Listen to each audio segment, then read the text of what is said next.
Ahojte ľudia, dneska si ukážeme, ako sa vyrábajú mašle. Môžeme ísť na to.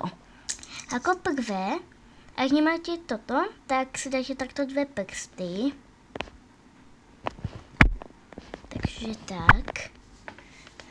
A môžete si vybrať hociaké fakt. Ja som si vybrala takéto. A som si ich teda zobrala tak 5. Takže môžeme začať.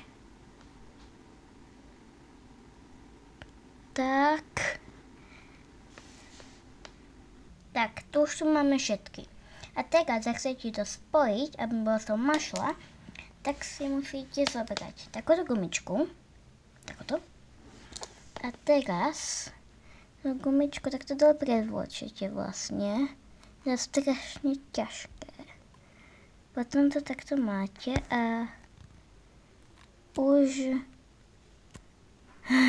To je strašne ťažké, ľudia.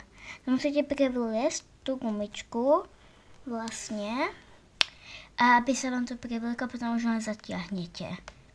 Tak ja už to mám takto na prstoch. A dúfam, že ak máte niekto toto, tak ja neviem, či to potom ukopíte. Nech sa vám vysmievať, ale to je... Ježiš. Ja som si to ani neprevliekla.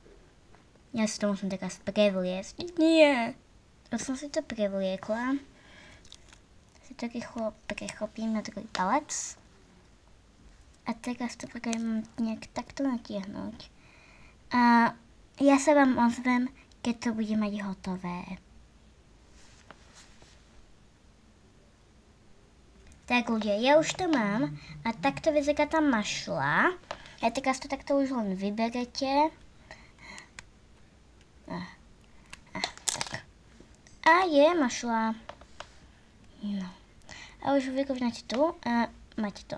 A môžeme to nasadiť tomu zajčikovi. Tak to vyzerá na tom zajčikovi. Myslím, že je pekný. Tak ľudia, toto bolo pre dnešný video všetko. Tak zatiaľ ahoj!